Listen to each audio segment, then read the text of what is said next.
Hello and welcome to the Empower Her Collective Show. I'm your host, Dr. Celia Corbo, entrepreneur, functional health practitioner, and licensed chiropractor. Join us as we dive into stories of remarkable women making a difference and transforming their dreams into reality. Today on the show, we have Dr. Kirstie Griffiths. Dr. Kirstie is a Canadian chiropractor, yoga teacher, and best-selling author practicing in Guelph, Ontario. Her passion is in helping people overcome back pain using a mind-body approach that integrates chiropractic and yoga. Dr. Griffiths is the author of Back to Wellness, a mind-body approach to managing your back pain, and the founder of Yoga for Back Pain, a 12-week online program that combines education, movement, and meditation specifically designed for individuals with back pain. Dr. Griffiths has also created an online membership called Mind Body Daily, which provides access to quick, simple, and effective techniques to soothe the nervous system and enhance well-being on your own schedule and from the comfort of your own home. Hey, Dr. Kirstie, how are you? Hi, I'm good. Thanks so much for having me. I'm excited to be here. Of course. I've been following your account for a very long time, even like at the start of my chiropractic journey. And I have to say, there's so much amazing information that you give there just in that short little 1 minute or couple seconds span. And all the things that you do in excess to that is just absolutely inspirational. Oh, thank you for saying that. It's been a learning curve with figuring out the social media Yeah. game over the last couple of years, but yeah, I've really enjoyed making content on there. Oh, well, it goes to show because it's super informative and I love following along. But can you tell us a little bit more just about you, your story into becoming a chiropractor, and also this very entrepreneurial journey that you became a part of while entering into the profession? Yeah, so my passion is helping people manage chronic pain using mind body techniques. And that typically involves a combination of chiropractic care and yoga. I have a background as a yoga instructor, so I love tying in techniques like yoga postures and meditation and mindfulness, essentially, how this mind body connection plays into managing pain. And this all started for me back in university. I was studying biomedical science. I knew I wanted to do something in healthcare, but I wasn't sure exactly what that was going to look like. And when I was in my last year of my undergrad, we had to do research, which I'll be honest, at the time, I wasn't really excited about doing, but it was a requirement for my degree. Yep. And the project that I ended up being a part of was um, it was being overseen by a chiropractor who was also a professor at the University of Hmm. Guelph, teaching in the human kinetics department. And his area of research, he's quite well regarded. His name is Dr. John Serbel. And his area of research really focuses on chronic pain management. And the project Hmm. that we were doing was looking at, is there a way that we can create an objective way to measure pain? This is such a conundrum in medicine, is we Yeah. don't really have great ways of measuring pain. The most accurate way that we have is by asking someone what their pain level is on a scale of 0 to 10. But people struggle sometimes to answer that question because it is so subjective. It's based Yeah. on whatever things you've experienced in your own life would be your 10 on that scale. Hmm. So what we were curious about is there a way that we can measure some sort of function in the body that correlates with how people say their pain experience is? And that was so interesting for me because we did discover that there are connections in terms of how the brain responds in people that have chronic pain versus people who do not experience persistent pain. It actually changes the way that our brain functions. Huh. And I realized in going through that process that this is such an undiscovered area of medicine and an underserved population that we just don't have great tools for people who have chronic pain. And I knew that I wanted to work in this field and be a part of the solution. So that's what kind of led me to chiropractic. That is beautiful. Oh my gosh. Love that. Yeah, and yeah, it's been sort of building from there. Once I started in my own practice, my interest is really working with people that have more complex or chronic type pain. I love Mhm. the way that mind body techniques serve this particular group of people because it's not usually as simple as lie on the table and we'll adjust you here, here, Yeah. and here, and off you go. There's so many other layers and lifestyle pieces that are important to account for. So yeah, that's kind of how I got to where I am, and I absolutely love the work that I've been doing. Yeah, no, that's so I actually got chills when you were sharing your story, because you're absolutely right. When it comes to chronic pain, people think it's like a life sentence, that they're going to be stuck with this pain, and it's not that. It's just that you have to do a lot of changing of your lifestyle. From my experience as a chiropractor working with patients, it's not like I can just adjust you and then that's the cure. It's like we got to do things in exercise, in diet, in mind body connection, and even the way you talk to yourself. That makes a huge impact in the way that you feel, because you're absolutely right. It's so subjective and everyone has a different pain threshold, right? Absolutely. Yeah. So how do you then now measure pain in your clinic, and what are the tools that you use as a chiropractor to help treat your patients that are coming to see you with these ailments?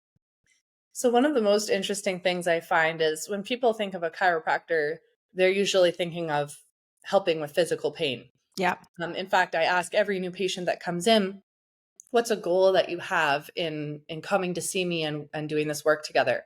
Mhm. And almost always the first answer is, oh, I want to have less pain. Yes.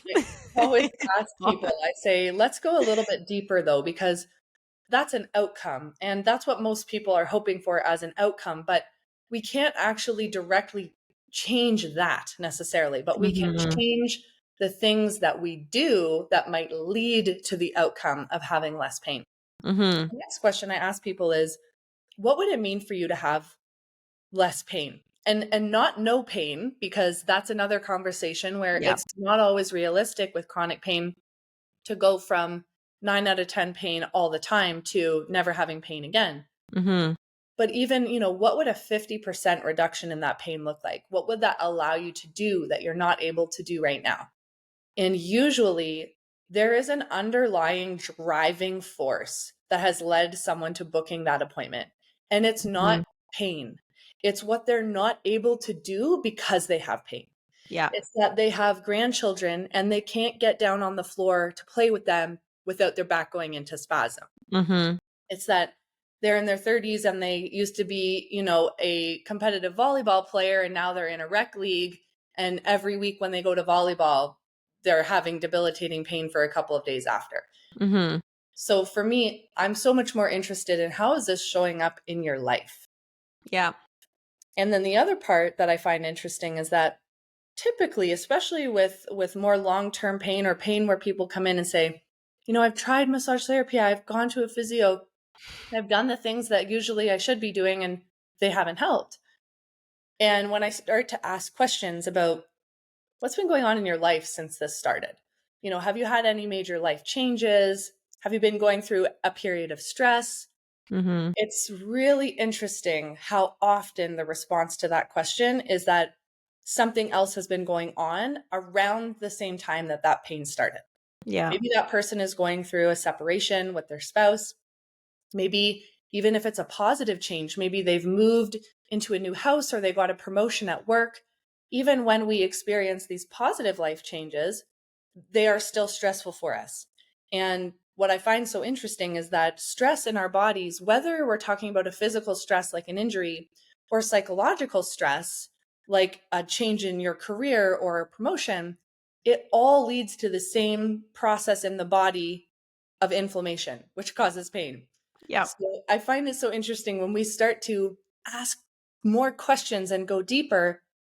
Oftentimes, the reason why the physical symptom isn't improving just by treating the physical symptom is because there's something else going on that is making our tolerance less. It's making our capacity less. It's making it harder for our bodies to heal. And then unless we address that piece, it kind of goes into the same pattern of feeling good for 24 hours after a treatment and then kind of going right back to how it felt before. Mhm. Yeah, it's absolutely so right. And there is almost this psychological element that we have to bring into our initial assessments or into our treatments that, again, it's not, I wouldn't say it's not talked about, but it's a lot of self-discovery you have to do as a practitioner, because when you're just treating a person day in, day out, but they're not getting better, you have to question, well, what else is going on? And you have to kind of dive into that psyche, right? Yeah, absolutely. Yeah. Yeah. So how did then you realize that you needed to make this mind body connection in your practice and with your patients? Did it just come to you naturally, or was this something that you learned over time? So this actually is kind of interesting. I knew that I wanted to incorporate yoga into my career before I knew I wanted to be a chiropractor. I love I that. didn't know what that was going to look like, but I had seen this modeled in my life, in that one of the studios that I practiced at for a long Hmm. time, the owner of that studio is a massage therapist. Oh. And she had a little treatment room set up in the studio. And I thought, Hmm. wow, so many parallels between massage therapy or any sort of hands on conservative type care and yoga. And so I knew I wanted to do something with that, but I didn't know what it would look like. When I started practicing as a chiropractor, I was teaching yoga at some gyms in the area. And Hmm. I would often recommend to patients, I really think you could benefit from some yoga. But the barrier I found for people going from my office to doing a drop in class at one of these large facilities that I was teaching at, it was just so great for people. It was a huge hurdle to overcome to even step into a room. There's a lot of intimidation for people. Yeah. There's the concern of committing to a membership for a year or whatever it is. Hmm. And I found it was really hard to actually get people in the space where I would be able to help them that way. Yeah. So that led to the development of the program, Yoga for Back Pain, where I wanted to create this stepping stone program where people could feel safe and comfortable knowing that if they'd never done yoga before, or if they had maybe dabbled in yoga, but now they had pain and they were afraid of, how do I know if what I'm doing is safe, or how do I know if it's making the pain worse? I felt like we needed something that addressed those pieces, and that wasn't typically found in a drop-in yoga class. Hmm. That became my way of introducing yoga as a tool to people. Eventually, I turned that program into an online program so that I could recommend it to my patients, that they would be doing those classes in between our appointments, and they would be doing that from home. And then when I started practicing acupuncture, there was sort of this other opportunity to introduce these techniques, in that people would be lying on the table in stillness for 15 to 25 minutes. And I would often come back and ask people how did it go while I was gone? Hmm. I'd say, yeah, it was good, but I almost found it's kind of hard to relax because I don't really know what I'm supposed to be thinking about. Yeah. It was a reminder, it's really hard for people sometimes to sit in stillness, in silence. And Hmm. so then I realized, okay, well, now there's this opportunity where you have to be in stillness here. You have acupuncture needles in, so you cannot Yeah. be moving around, right? And It's gonna hurt. yeah, I started calling this obligatory rest, because it's Yep. not common for people to carve out rest, 15 minutes where they sit in stillness. But for Hmm. this treatment, that was required. And so I started to record these guided meditations that I would play Hmm. during the acupuncture treatment, that would help create a focal point for people so that they didn't just feel like they were in stillness with their mind spinning. It gave them an exercise to do. So whether that was a breathing technique that it introduces, or a body scan, or some other visualization, it basically was tying together the benefits of acupuncture, but then also having people get the benefits of the nervous system regulation that comes from meditation and breath work. Hmm. So that's Hmm. now how this is a part of my regular practice.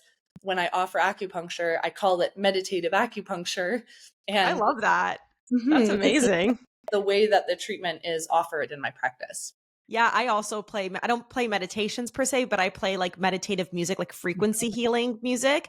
And the amount of times I walked in and patients are sleeping or they're taking like a little power nap, I'm like, good for you. Yeah. Like you're not even letting the needles bother you. You're just in such a beautiful state of bliss. It's like, wow, like this is great. Yeah. I love to see Yeah. this too. Yeah. Oh, I love that. Yeah. And what I really love about your practice is how you incorporate the yoga, the meditation, but then you link it with this evidence-based chiropractic discipline, which you would never really make that connection if you didn't have that intuition to do it. Yeah, it was important to me to be able to sort of bridge these two worlds. We Yeah. have this ancient wisdom that comes from the Eastern philosophy and Eastern medicine and yoga. And a lot of that was developed literally thousands of years ago. We Mhm. understand why it was effective, but even at that time, they understood, the yogis and the practitioners of yoga understood that there were benefits that came from doing these breathing exercises or from the meditation. Mhm. And what I love now is we have a scientific explanation of why that is helpful and what it is actually doing in our bodies and how it affects our physiology. So I love really taking the Western side of medicine and combining that with these ancient practices, because I don't think it has to be one or the other. I think Mhm. there's such potential when we actually look at both spheres and how they can come together. Yeah, I agree with you. When I was in school, I was always thinking, how can I bridge that gap or how can I combine these two worlds? Because it's very easy to get stuck in one world or to see how one world can't integrate with the other. But you're doing such a beautiful job in making sure that that bridge is there so patients can get the best of both. Thank you. I appreciate that. Oh, of course, of course. So, not really moving from chiropractic, but as a as a clinician, I often found that there's this struggle with trying to keep myself healthy and Mhm. trying to keep myself in, tip-top shape so I have energy to give to my patients. How do you keep your brain, your body, but also your clinic and your practice healthy? That's a good question. So the first Stuffy. thing that I have to emphasize is that it's a work in progress Yeah. and it ebbs and flows depending on what's happening in our own lives as Yeah. practitioners. I am currently in a season of my life where that has been challenged. I'm actually just getting over this cold. I don't think I've ever had a cold in the summer before. Hmm.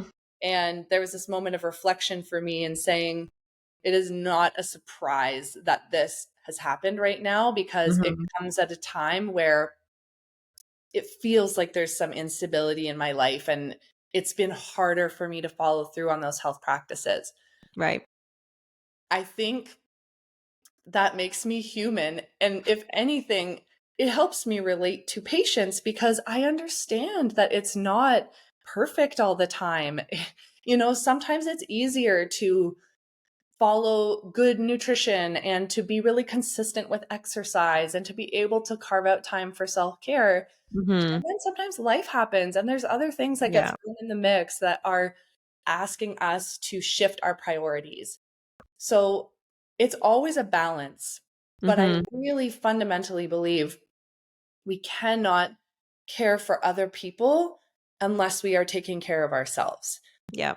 I immediately start to notice if I feel like my capacity is not there, I feel it in my work because it's Mhm. hard to show up and Yeah. be fully present with people and give yourself to people if you don't feel like you have anything in your own tank. Mhm. So for me, the way that I've managed this is I know I don't have the capacity to treat patients for 40 hours a week.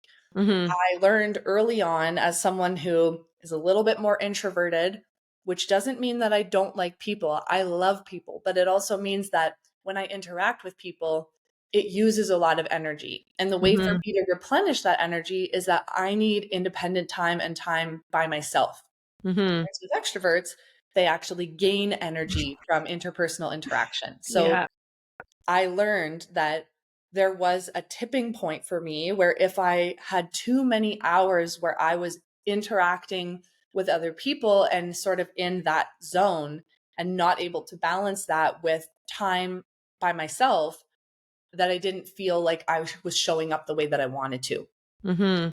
So for me, it's cultivating a schedule where I see patients about 25 to max 28 hours a week. Mhm. And I have a schedule where I work Monday, Tuesday.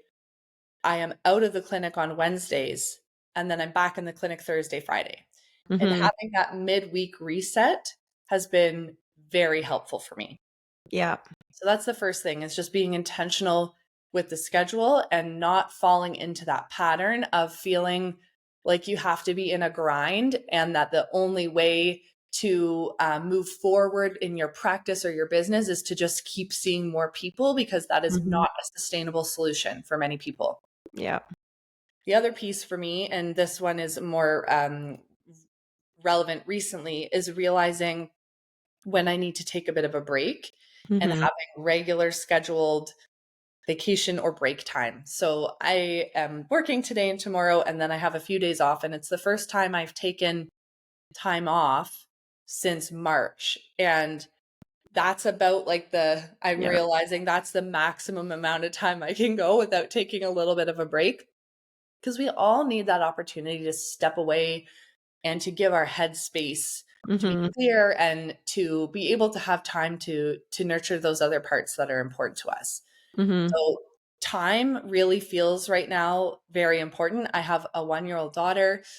Time has been compressed for me in the last year. I don't have the same flexibility with my time that I used to. And so I'm realizing how important it is to continue to maintain those boundaries with having time away from work. Mm-hmm. And then for me, I always encourage my patients, trying to focus on all the pillars at the same time is probably going to be very overwhelming. So when I look at pillars of health, we're looking at things like stress management, relationships, sleep health, nutrition, exercise. Those are kind of 5 of the big ones that we're looking Mm-hmm. at. And rather than trying to fix all of those or focus on all of those at the same time, sometimes if you feel like, again, you're working with a bit limited capacity or limited time, what feels like the lowest hanging fruit? What feels like the easiest thing to consistently have as part of your routine? And for me, Mm-hmm. that pillar is exercise, because exercise immediately makes me feel good. Mm-hmm. So if all of the other pillars fall away, nutrition is one for me that it goes up and down a little bit. I'm a Me big too.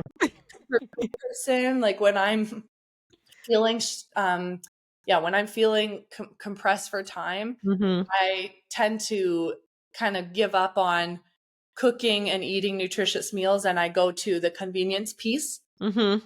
but I maintain time for movement, because for me, that's the pillar that is easy to continue and it gives me some structure. So Mm-hmm. that's another thing, that I talk about with patients, is what feels like the easiest thing for you to have consistency around right now. And then when you feel like more space or time opens up, then can we add into that habit building? Mm-hmm. Those are kind of a few examples of how, even though it can look very different at one point or the other, a year ago, I feel like all of those pillars were in place, maybe a bit more than a year, because my daughter was just born at this time last year. A year and a half ago, I was like taking care of all of those pieces and they all felt like they were working really well. Mm-hmm. And then you have other times where it's just not all of the pieces are going to be able to be prioritized. So choose the one Yeah. that feels the most accessible. I love that because, yeah, even for me, especially, I think they all really resonate with me, what you said, because as a clinician and as a healthcare provider, you want to be there for your patients. And then when you take time off or when you're not available, for me at least, I do feel guilty. I'm like, oh my gosh, but what if something happens to them and I'm not there? But you have to take that time off. And yeah, I don't work 40 hours a week like I used to because I'm tired. I need a break. I can't give as much because I need to keep my own tank full. So that's super important. Yeah. Yeah. Now, what also really inspires me towards you is how you've like turned the profession on its head a little bit. Mhm. And there's a really big gear towards you have to be there as a service provider. You have to treat your patients in order to make an income, right? Mhm. So you have actually made programs and you've done a lot of alternative things. So you're not just trading your time for money. And Mhm. can you share a little bit more about what you've done? And you talked about your program, but how exactly did that come to fruition other than giving patients access to this wonderful tool? From a entrepreneurial standpoint, how did these things evolve in your mind for you? Because it's not taught to us in school, that's for sure. Well, early on, the first couple years of my practice, when I realized, I cannot treat people for 40 hours a Yep. week, you quickly realize that if the only way that you are growing your practice or business is by doing one-on-one care, you're going to reach a ceiling pretty quickly where the Mm-hmm. only way to expand your income is to see more people. And Yeah. that was like, okay, well, that doesn't work for me. So what other options exist? And as you said, we don't really learn about what other options exist. There's so much of No. an emphasis on one-on-one care. So I actually came into a mastermind coaching group that is led by a naturopathic doctor, and everything that she talked about, I felt like really resonated with me. Mm-hmm. Her name's Dr. Megan Walker, and her philosophy is that there are many different ways that we can dispel knowledge and offer tools to patients outside of the one-on-one model. Mm-hmm. I already, when I came across that program, was in the midst of converting my yoga for back pain program to an online program. I had Mm-hmm. already faced so many hurdles because when I developed the in-person program, I wanted to create the program in a way that it could be um, eligible for insurance coverage. And Oh, yep. I knew it was possible because I know that as chiropractors, one of the services that we're able to provide under our chiropractic license is supervised exercise. Mm-hmm. The problem is there are very few examples of what this looks like in a group Mm-hmm. setting. Again, it usually is modeled, if people are doing this at all, as that one-on-one appointment, and maybe you're doing some exercise with people in the visit. Mm-hmm. So it was really challenging because when I was developing that program and I was reaching out to our regulatory college and malpractice insurance, asking, what do I need to do to make sure that this follows the regulations and meets the requirements? They didn't really have an answer for me because it Hmm. doesn't exist a whole lot. No, it doesn't. So I had already I'd been navigating that for 2 years at that point. And then I came across this program where I'm like, oh my gosh, there's a whole community of people who are doing this kind of thing and thinking outside the box. And I really wanted to be surrounded by other people who thought that way. Mm-hmm. I love this saying, you're in the right room when you feel like you're in a room and everyone else around you knows a little bit more than you do. Yeah.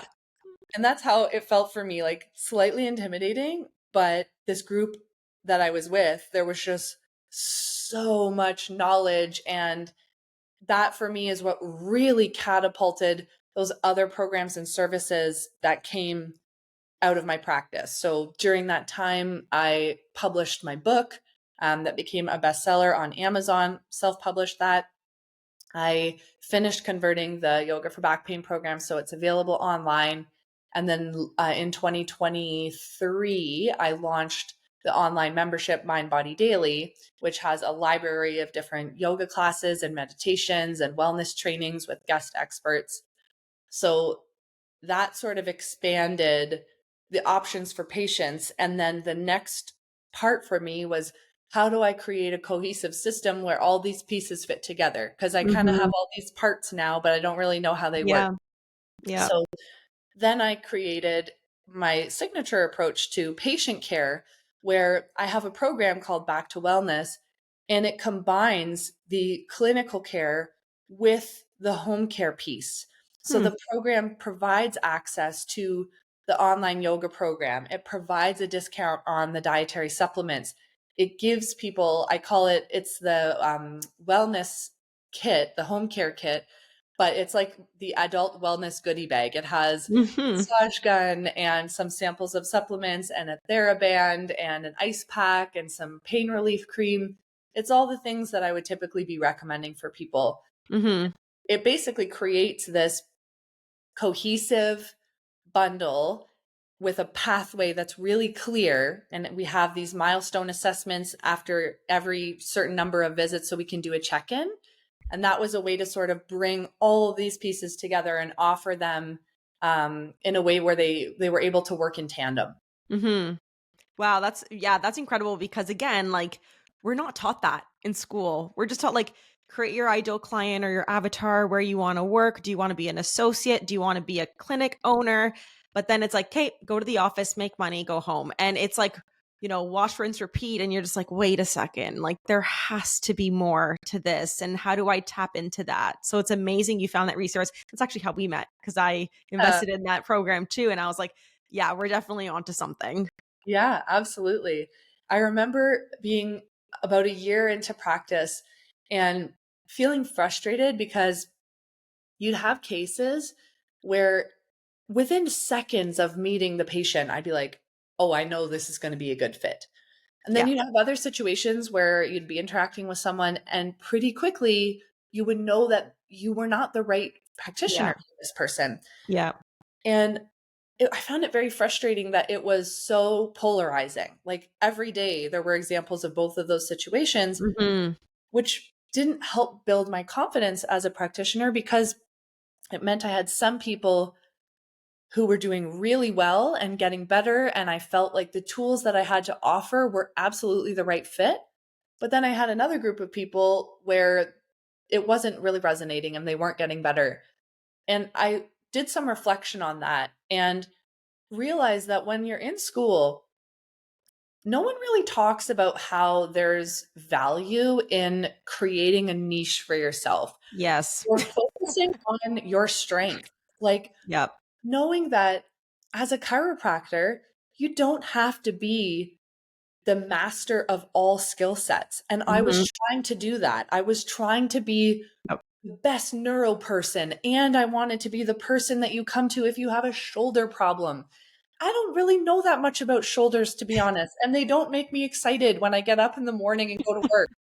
So when I realized, I know. Me too.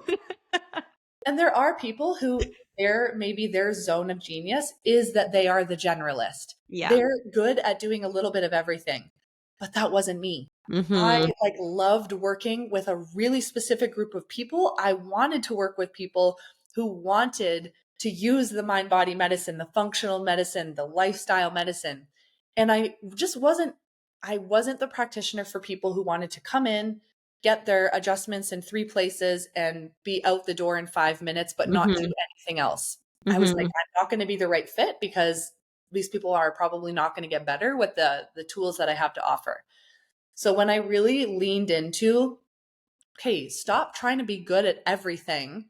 Stop trying to be the expert of all of the different conditions and marketing yourself as if you can treat all the problems because you can't. You're not really Yeah. good at all the different things. It's amazing how that like took things to a new level. There's a fear, I Mhm. think, for a lot of practitioners that they're going to pigeonhole themselves by creating a niche or focusing on something that they really love to do. But it has the opposite effect. What it actually does is it draws in the people who are looking for exactly what it is that you have to offer. And it creates confidence for those people that you are the right fit, as opposed to going to see someone who says that they can do a little bit of everything. Yeah. Yeah. I love that you bring that up because niching is so difficult. I remember my niche at one point was everyone with a nervous system. And I'm like, well, that's everybody. And it's like, I'm not really helping that one demographic. And even with my clients now that I work with in the online coaching space, they're scared to niche because they're like, but I want to help everyone. It's like, you still can. It's not like you can't help them, but you're just attracting the people that you know will want to work with you because you're going to help them for that specific thing. And then if other things come up, great, you can help them with all those other things. But finding a niche is hard, and I really truly believe that the niche will find you. Absolutely. And Yeah. sometimes it takes time for that to happen. Like you might know that when you're first graduating, Mhm. and you might not. You might Yeah. graduate, and if I had like one piece of advice for students that are in chiropractic school, there is a feeling, I think, for a lot of us, a pressure around feeling like we need to get every certification and every designation so that we have the Yep. whole kit and caboodle before we graduate. You Yep. want to do acupuncture, you want to be certified in Webster. You're like, I want to be the prenatal expert and also, all of these other things.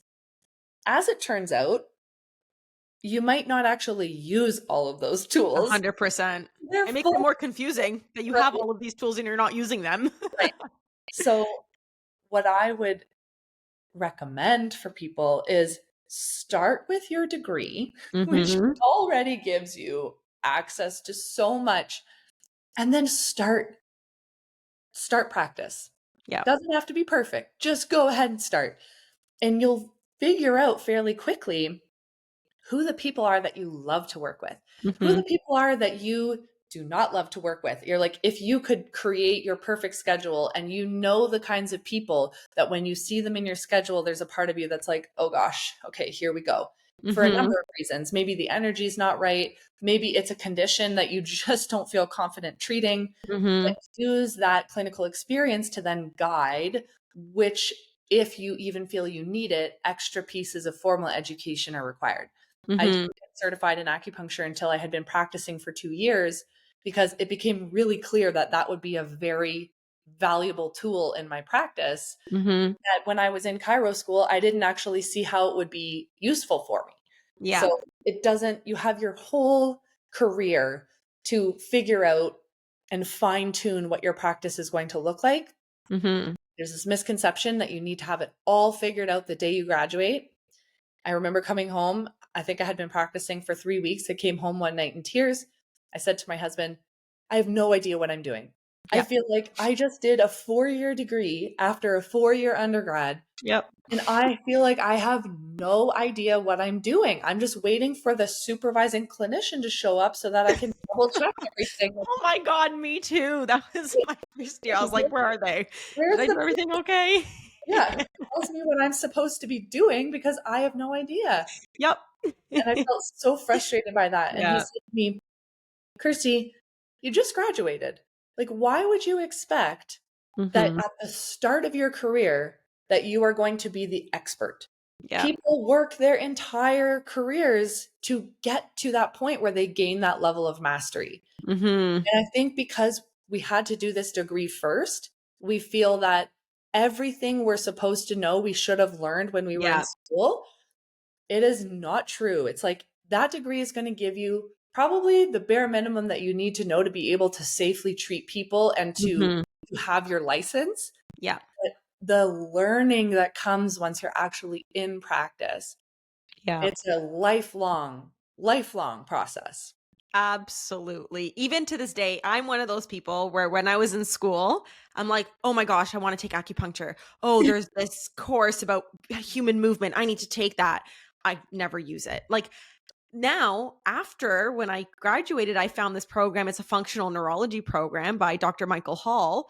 I've been to all of his seminars. I use what he teaches me in my practice. And I'm like, this is what I want to do. This is how I want to practice. And I spent so much money in my career as a student because I thought, A, there's a student discount, and B, who knows, maybe I'll need it one day because there's going to be a pregnant woman walking through my door. But I hate treating pregnancy. Like, it's not my niche. Like, I'll treat them because they're there, but I'm not drawing that clientele to me. Right. So it's so funny that you mentioned that because I'm like, yes, me.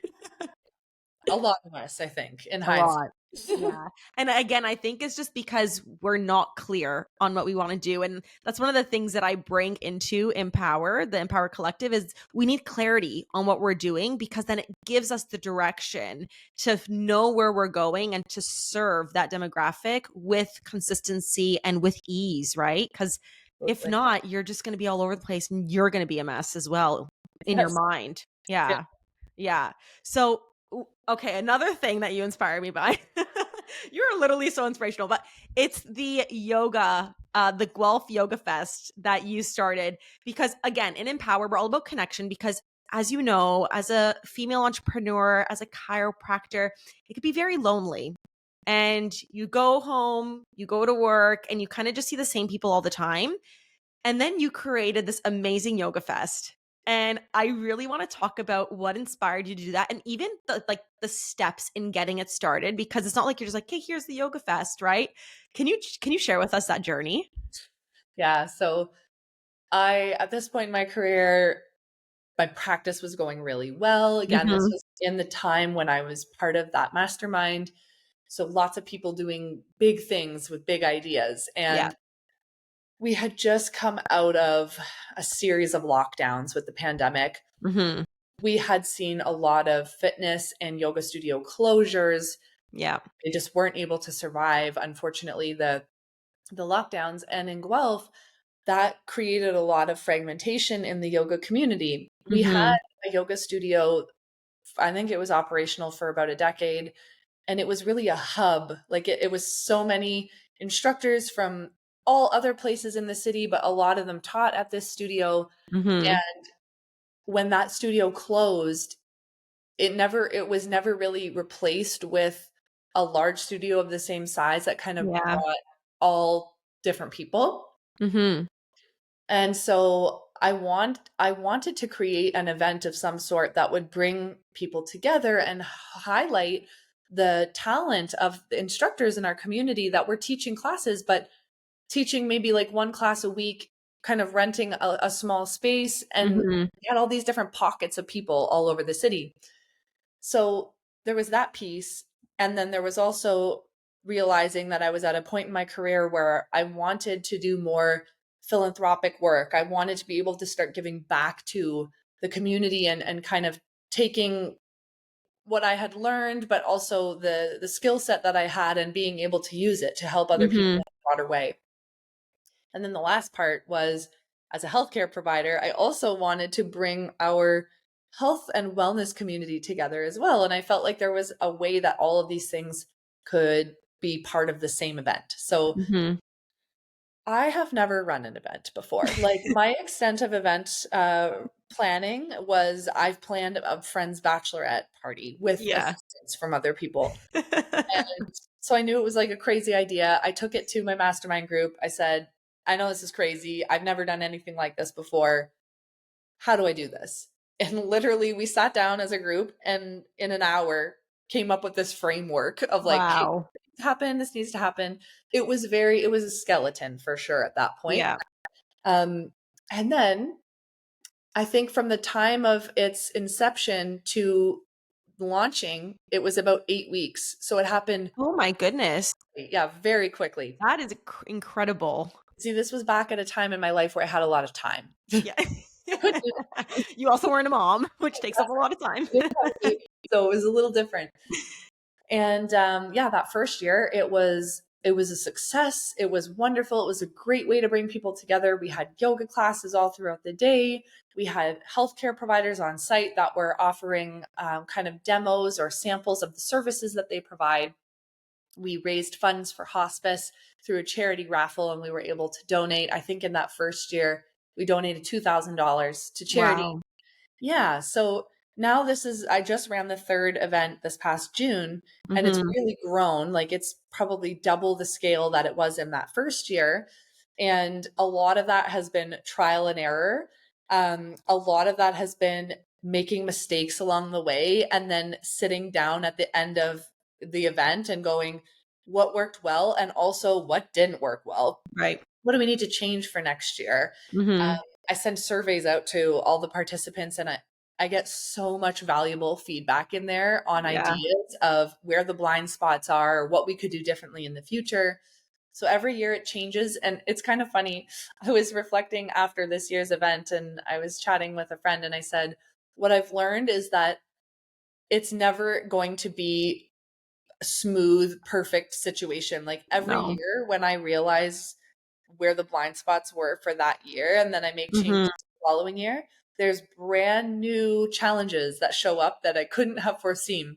Yeah. So I think it's not necessarily about predicting all of the things that could go wrong. It's learning how to be really adaptable and finding solutions to things that you just can't foresee happening. Yeah.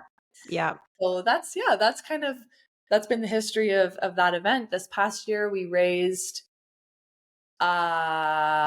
what did we raise? I think it was $5,000. Wow. Yeah, our goal was 3,000 Oh, and wow. yeah. So Yeah. it's grown so much and we had over 200 people that were there, probably closer to 250. And Mhm. yeah, it's just like such a beautiful day, such great energy, the Yeah. people that are there. And yeah, it's been a fun passion project of mine. Yeah, no, it looks beautiful. I always see you posting about it when it's close to the time or promoting it, and it looks absolutely incredible. And it's so incredible that you started it. But one question I have for you, because I know you had your mastermind group, which is, again, that amazing community to help propel you forward and give you the strength to do it. Yeah. But how did you overcome those limiting beliefs, if they even existed in the first place in your own mind? Like those, I'm not good enough, I can't do this, no one's going to come to this event. Like, how did you get over that? Because any entrepreneur starting out something new, including myself, that is definitely like top 3 thoughts. So how did you overcome those thoughts? I'm going to shift my response a little bit for you Okay. because I feel like when I first launched the event, Mhm. I kind of was in a space of like, what do I have to lose? Like, we'll just see how I this goes. love that. So I didn't really have a lot of limiting beliefs, but I'll tell you Good. where they showed up. Mhm. In my second year of running the event, Mhm. I received some very critical feedback from an individual Okay. on a number of different areas of the event. Mhm. And it was really hard. I left that conversation. This would have been in the months leading up to the launch of that event. And I Okay. came home and was like, I think I should just shut this down. Like, this is Oh my not, god. yeah, it made me question everything about what I was doing. Mhm. And I sat with that and I had conversations with people I trust and love in my life and went, really kind of thinking it through. And at the end of a couple weeks, I was able to separate out some of what that individual had said. I felt like it wasn't actually mine to own. Like some of Yeah. it was projections, some of it was feelings about the world in general that were being put Mhm. on me that I didn't really feel were mine. Mhm. But then there was also a lot of like really useful feedback and criticism that made me rethink the structure of how we were doing things and Mhm. saying, yeah, there is a need for us to change some of these pieces. So it was in talking to a friend of mine that I was reminded of one of Brene Brown's books. I believe it's Dare to Lead. Mhm. And she shares this quote, Theodore Roosevelt, in the beginning of the book. It's kind of the basis of the book, describing how it's always the person in the ring that people are criticizing. But if you're Yeah. not there, if you're not fighting the fight in the ring, there's a limit to what is useful there, right? Yeah. Basically, I Yeah. don't want to hear what you have to say unless you're in here with me. Yeah. And what I realized is that if I am not the person doing this, who's doing it? Nobody's doing Exactly. it. Yeah, you did it. You started it in the first place. This person should have started it if they had that much, negative criticism or, low frequency vibration words to say to you. There's exactly, there's so many opportunities for other people that if they want to do their thing and they think it should have been done differently, Mhm. you can go ahead and do that. That's the Yeah. beauty of the entrepreneurial world is like, you choose how you want to do it, right? And so I think when I got to a space where I realized there was room for both, like there was room for me to be able to do this thing and have it be a little messy and probably make some mistakes. Mhm. I got to a place where I said, as long as I am comfortable like owning those and being Mhm. okay with receiving that feedback and Mhm. knowing where to draw that line of I'm going to take this and use it to make this event better and we're going to make these important changes. And then also sometimes what people say to me like it's just not going to be something that I'm holding on to. Yeah.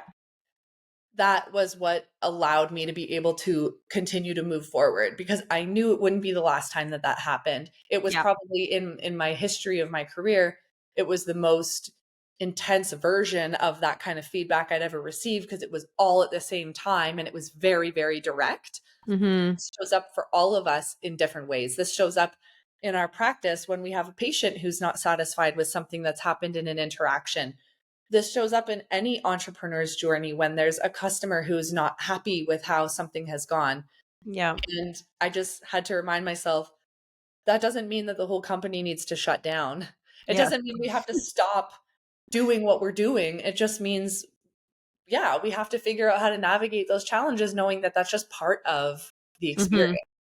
Yeah, absolutely. And I think that comes with being an entrepreneur, right? Like there's this callus that you develop towards criticism where you're not going to be ignorant and not listen to what people have to say, but you're also going to filter what they are saying. So that way you can be productive with it. You can take it and continue to run with, development and with progression and not let it hold you back. And that's one of the beauties about the profession is you can do that with grace. Absolutely. Yeah. Yeah. And Yeah. it's hard. Like it takes practice because a lot of people, if you're going into healthcare, Mhm. probably a sensitive person for a lot of people. Yes. You Yeah. want to make people happy. You want to see people get better and you want them to like what you're doing and to like you. A lot of people pleasing. It's, I think, a natural part of being in the healing world. But Mhm. yeah, I had to learn how to separate that a little bit and Yeah. also to recognize when sometimes people have their own stuff Yeah. that they are not processing in their own lives. And Mhm. whatever that interaction is with you just happens to be the catalyst or the container for that reaction that they have. And again, it's I think this is where the yoga and the meditation and the mindfulness, it helps us to become really self-aware, to be able Mhm. to not absorb all of that. Yes. It's not all actually intended for us. Absolutely. I actually learned that by reading a book, Loving What Is by Byron Katie. I don't know if you've heard of her before. She Oh. has this work that she developed. It's called The Work. And it's these 4 questions. And it's basically like, is it true? Do you know that it's true? How do you feel when you hear it? What if what if you could change the scenario? And that's where I learned about projection because a lot of people have a lot of stuff going on and they want a punching bag. And sometimes if you're that target, they'll use their projections towards you, but you have to be that person to either react or to choose to just let that happen and then brush it off or change the scenario for yourself, which Yeah, takes a lot of emotional regulation. it does. It Yeah. does. And a lot of grit. Yeah. Just keep your mouth shut, Celia. Like, don't say anything. Yeah, I know. I know. It's hard. Well, yeah, but you know what? I think that's the beauty of knowing how to do that. And that's what makes people so likable to a certain degrees because they can be compassionate, they can listen, but they will stand in their power and they will be true to themselves. Yeah. Yeah, which is you, essentially. You're so thank you for saying. Oh, of course. Dr. Kirstie, it's been such a pleasure chatting with you. Can you leave us off with a little bit of words of wisdom or some advice? And where can we find you in the world? Oh, I feel like there's been little nuggets of wisdom as we've Oh, gone. there's been a lot. Whenever someone asks this as like the last wrap up question, I'm like, oh, I have no wisdom. I have nothing to offer. Yeah, I think my last thought is just for those of you who are watching this or listening to this, just know if you are in that entrepreneurial journey, it is ups and downs. It is can be all over the map. Some of you might be listening to this and you're in like a high right now, and some of you might be having a moment where you're like, what am I doing and what is going on? Yeah. And I just want people to know that when you're looking at the most successful people, the people that you look up to, that you admire, that their journey probably mirrors a lot of what you are feeling or what you have felt at some point. It's Hmm. normal, and learning to sort of move through those harder times is what gets us to that next level of awareness or growth or whatever it is, whether we're talking about your personal life or your business. So Hmm. just know you're not alone. There's so many other people out there. Lean on your supports in your community if you're going through something right now where you're needing a little bit more support. And yeah, I'm also here for anyone. Reach out to me directly, and I would love to connect with people here as well. Amazing. Definitely well said. And where can we connect with you? You can find me on Instagram. I recently changed my handle, so it's Dr. Kirstie Griffiths. Yeah. And same thing on TikTok and Facebook. Amazing. Well, thank you so much for joining us on the show today. It's been such an honor and a pleasure to have you on. You are an absolute rock star. Keep doing what you're doing. And Yes. for everyone listening, thank you so much for tuning in. And don't forget to like and subscribe. We'll see you at the next episode. Thank you for tuning in to the Empower Her Collective show. We hope you found inspiration and valuable insights from today's episode. If you're ready to take your business and your well-being to the next level, we would love to help you on your journey. Don't forget to join our free Facebook community linked below for ongoing support and resources. And if you're looking for personalized guidance, book a one-on-one call with me, also linked below. Let's balance your brain, your body, and your business so we can continue to empower you and elevate you to success. We'll see you at the next episode.